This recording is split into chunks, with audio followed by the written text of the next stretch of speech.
Some men get humiliated in private. A quiet argument behind closed doors. A cold silence at the dinner table. The kind of pain that stays with you and slowly fades away. Me? Paul Banks handed me a single-dollar bill in front of 47 people and said he'd take good care of my wife tonight. I counted 47. I would remember every single face. Welcome back to Dad's True Revenge. Grab your snacks, sit back, and remember the people in these stories had every chance to behave properly. They just chose not to. Drop a comment and make sure you subscribe. You're going to enjoy it here. It began the way most disasters do, with good intentions and a freshly ironed shirt. Barbara had been after me about going out more for months. Nicholas, we never go anywhere anymore. Nicholas, you work too much. Nicholas, Joe, and Sonia invited us, and it would be rude not to go. So on a warm Sunday evening in late October, I put on my navy blazer, drove us 40 minutes from Cedar Park to Westlake Hills, and walked into Joe Lawson's estate with my wife on my arm, and absolutely no idea that I was stepping into the final night of my marriage. Joe Lawson's place wasn't just a house, it was a statement. Tall hedges lined the driveway, a fountain that probably cost more than my first car, valet attendants in matching vests, taking keys from men who probably hadn't opened their own car doors in years. I handed my keys to a young guy who looked at my 2019 Tahoe the way someone looks at a stray dog that wandered into a luxury restaurant. Nice party, I said to Barbara as we stepped through the front doors. Don't embarrass me, she replied. That should have been my first warning. Sonia Lawson greeted us at the entrance, sparkling in a gold dress that was clearly struggling to stay in place. She kissed Barbara on both cheeks like they were in Paris, then shook my hand like I was the cable technician who showed up on time for once. Pleasant surprise. Still not quite welcome, Nicholas. So glad you made it. Joe's somewhere near the bar, as usual. She laughed. I laughed. Everyone laughed. None of it meant anything. Joe found me about 20 minutes later, bourbon in hand, and slapped me on the back hard enough to spill half of it onto his own shoes. Classic Joe. Burns, you actually showed up. Barbara finally pulled you out of your cave. Kicking and screaming, I said. Joe Lawson was a good man. Loud, generous, the type of guy who would give you the shirt off his back and then spend 45 minutes telling you the story of how he did it. We had known each other for 6 years, met through a mutual fund conference in Dallas. He had a rough idea of what I did for work. Most people at that party didn't, because I never talked about it at gatherings. Barbara always said I was too private. I called it being careful. I didn't realize it yet, but that caution would be the only thing that saved me. I noticed Paul Banks at exactly 8:14 p.m. I know the time because I had just checked my phone. A message from Damian Wesley back at the office asking about a filing deadline that apparently couldn't wait until Monday, because Damian had the patience of a golden retriever and the urgency of a man constantly dealing with emergencies. I was typing back, "It can wait, Damian." It's Sunday, when I heard Barbara laugh. Not her polite laugh. Not her guests are here laugh. Her real laugh. I looked up. He was standing near the fireplace like he had been placed there on purpose. Tall, tanned, the kind of tan you get from owning a boat instead of working in the sun. Salt and pepper hair that probably cost more to maintain than my monthly grocery bill. A watch on his wrist that quietly suggested 7 figures if you knew what you were looking at. I knew what I was looking at. Barbara was looking at him like she had forgotten I existed, like I was just another piece of furniture she stopped noticing years ago. Useful once, now just there. I kept my face completely calm. I was very good at that. "Who's that?" I asked Joe, who had appeared beside me again with another bourbon and the energy of someone who had nowhere else to be. Paul Banks. Joe said it the way people say LeBron James, like the name itself should impress you. Tech exits, venture capital, the whole deal. Sold his last company for over $800 million, moved to Austin 2 years ago, has a penthouse at the W downtown. He paused, then added casually, "Good guy." It was a 40-minute drive back to Cedar Park. No music, No podcast, just the low hum of I-35 and the sound of my own thoughts running calculations that would have impressed anyone who knew what I did for a living. I pulled into the driveway on Millbrook Lane at exactly 11:02 p.m. I stayed in the car for a moment.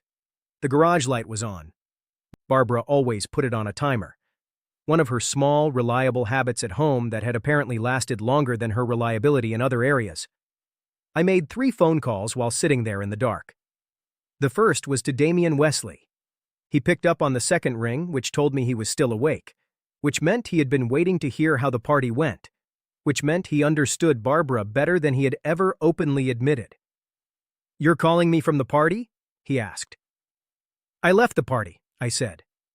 Pause. "Where's Barbara?" "Still there." A longer pause. The kind that means someone is doing quick mental math. "Nick, I need you at the Domain. 7 a.m. Bring coffee.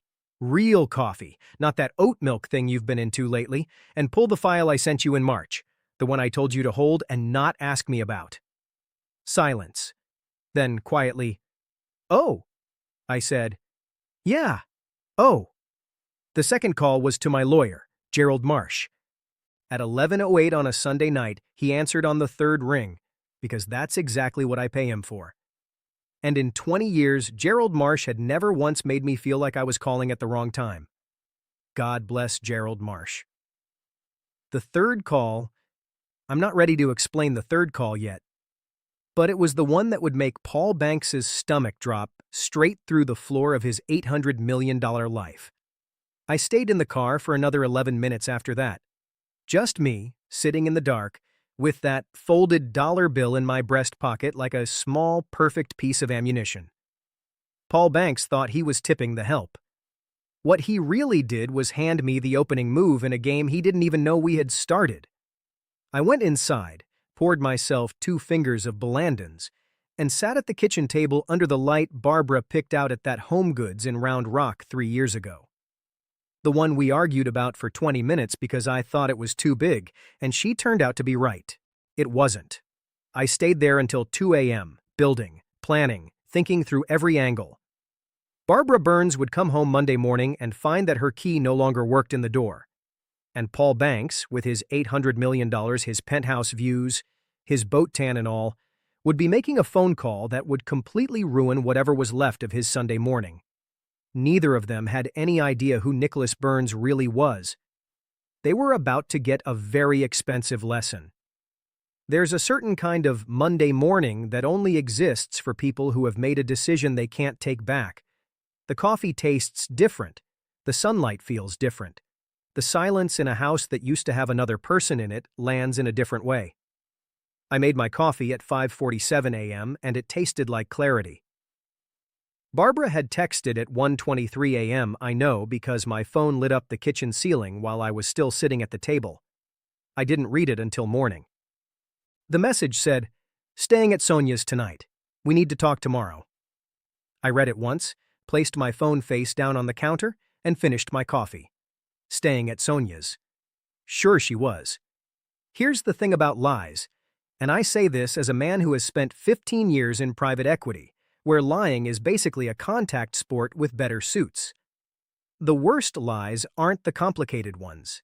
The worst ones are the lazy ones, the ones people tell when they think you're too distracted, too trusting, or too small to look deeper.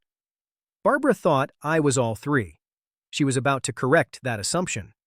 I showered, put on my charcoal Loro Piana suit, the one I wore to closings, the one Damien liked to call my "someone's about to have a bad day" suit, and I drove to the Domain at 6:30 a.m., making one stop along the way. I had arranged for a locksmith to meet me at the house on Millbrook Lane at 6:15. His name was Terry. Terry was on time, professional, and thankfully uninterested in why a man in a Loro Piana suit needed every lock in his house changed at sunrise on a Monday. He just did the job. All 5 locks, including the garage keypad. "New keys?" Terry asked, holding up the fresh set. "Just one set," I said. Terry nodded like he had seen this kind of situation before. He probably had.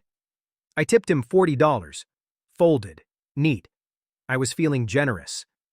Damian Wesley was already at the domain office when I got there at 7:02 a.m., which told me everything I needed to know about how seriously he had taken my call the night before. Damian was the kind of man who believed arriving before 9 a.m. was a form of personal violence. The fact that he was sitting in my office with 2 coffees and a manila folder at that hour meant he hadn't slept. "You look terrible," I said. "You look like you're about to repossess someone's soul," he replied, sliding a coffee toward me. "So I guess we're both having a morning." I sat down. He pushed the folder across the desk without me even asking. I opened it. 15 pages, single-spaced, 18 months of quiet, careful, completely legal research that I had asked for back in April and told Damian to hold until I needed it, or until I was wrong. I hadn't been wrong. "How bad is it?" Damian asked. I flipped to page 4, then page 9, then the last page, where Gerald Marsh's early notes were clipped to a summary that would have made Paul Banks choke on his expensive wallet. "Remember when Paul Banks sold his company for $800 million?" I said. "Yeah." "Guess who his main institutional investor was during the last 3 funding rounds?" Damian stared at me.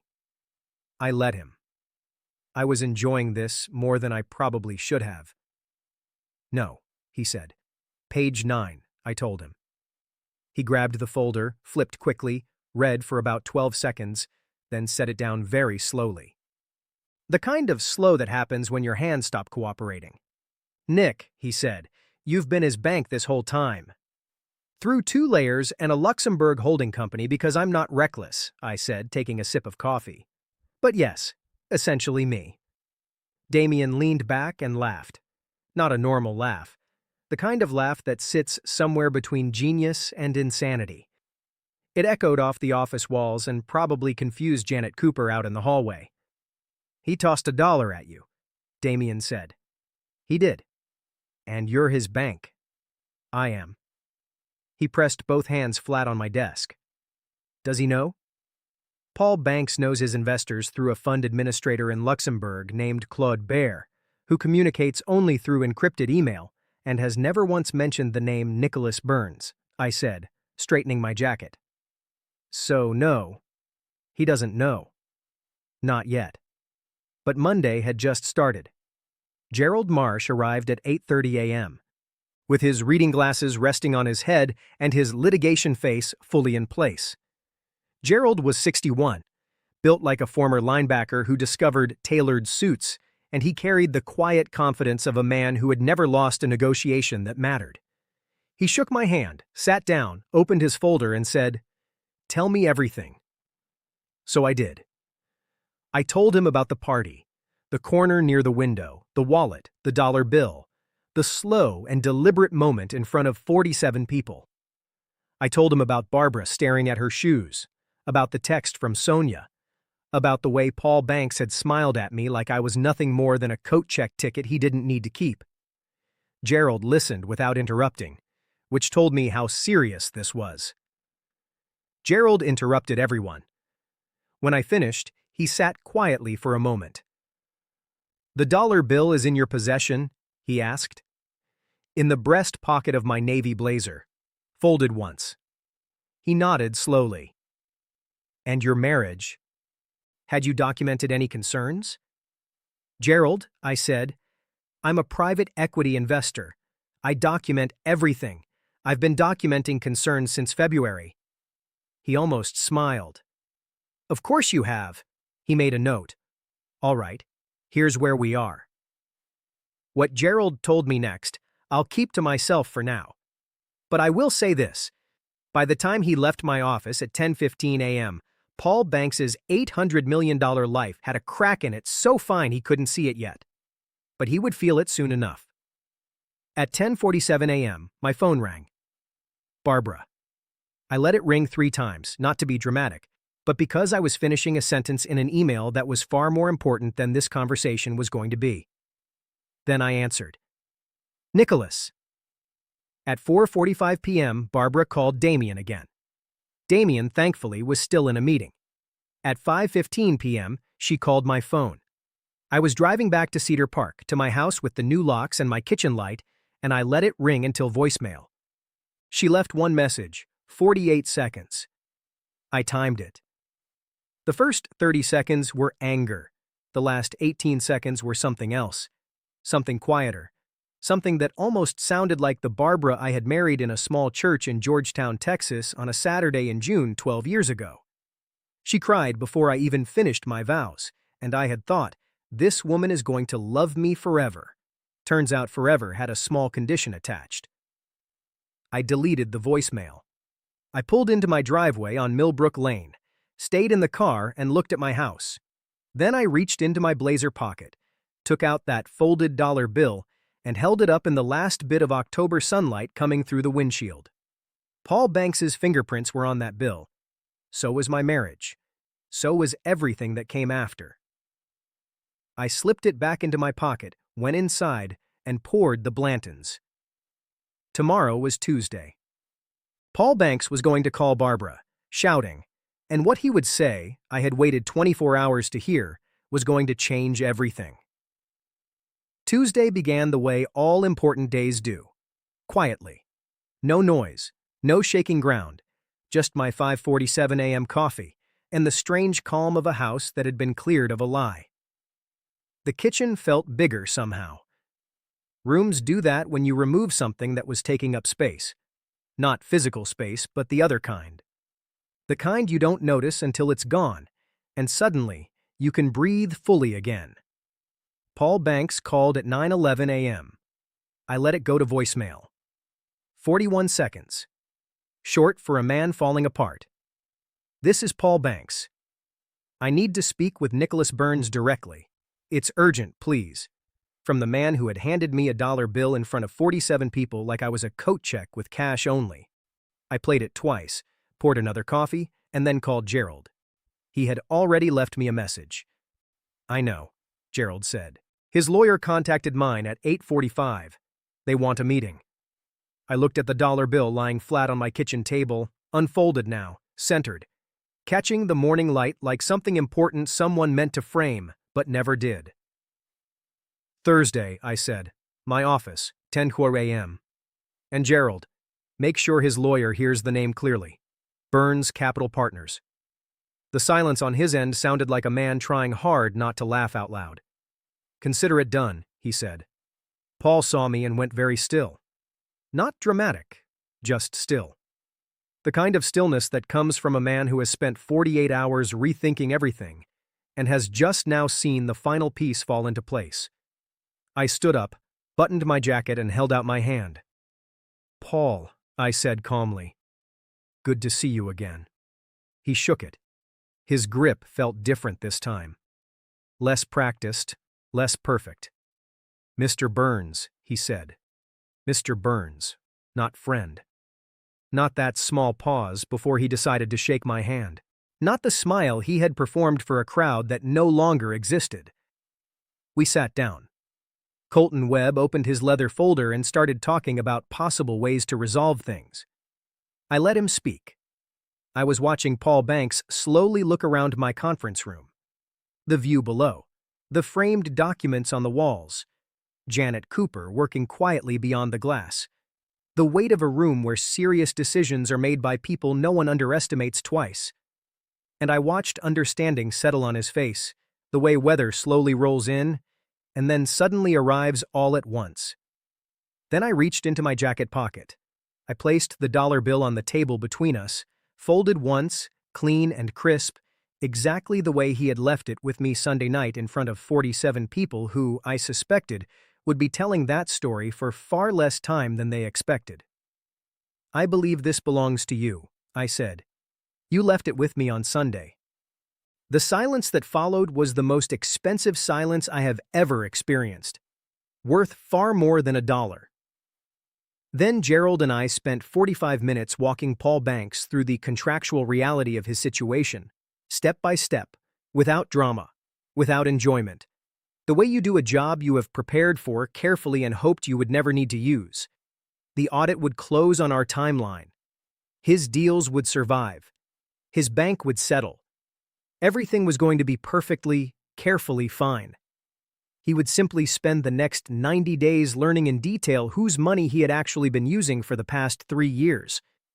A man who reads rooms the way Paul Banks had read that party, as background, as furniture arranged for his comfort, usually does not read documents closely enough. Section 14 has a way of correcting that habit. He sat across from me for 45 minutes and said almost nothing. It was honestly the most intelligent thing he had done all week. At the door, he stopped. He turned back and looked at me the way you look at something you have passed 100 times without noticing. "I didn't know who you were," he said. "I know," I replied. That was the point. There was a pause. Something crossed his face. Not exactly regret, not quite respect. The look of a man who has realized too late exactly where he made his mistake. "The dollar," he said quietly. "The dollar," I agreed. He nodded once, small and simple. The calm acknowledgement of a man who has seen checkmate and still has enough dignity left to tip his king without being asked. And then he walked out. I stood by the window for a long time after that, watching the courtyard below. A woman walking her dog, a couple laughing over lunch, normal lives moving through a normal Thursday, completely unaware that anything had changed. I reached into my pocket, took out the dollar bill, and held it in the afternoon light coming through the glass. Paul Banks had thought he was tipping the help. Instead, he had handed me the first move in a game he didn't even know we were playing, against a man he had never once thought to look at carefully. The most costly mistake you can make in business, in life, at a party in Westlake Hills on a warm Sunday in October, is to look at a quiet man and see nothing worth paying attention to. I thought about the church in Georgetown, Barbara's tears before I finished my vows. 12 years of a life that ended with a woman staring down at her shoes. I thought about the house in Sedona, the way she said, "I'm sorry," and truly meant it. Finally, when it was too late to matter but too real to ignore, I folded the dollar bill and slipped it back into my pocket. Some things you keep, not as trophies, not as scars, just as proof that you were there, that it happened, that you handled it with both hands, walked out of the room on your own feet, and didn't look back. Not even once. If you enjoyed this story, join our community by pressing that like button and subscribing for more real, honest, and family-centered stories. And as always, thank you for being part of this space.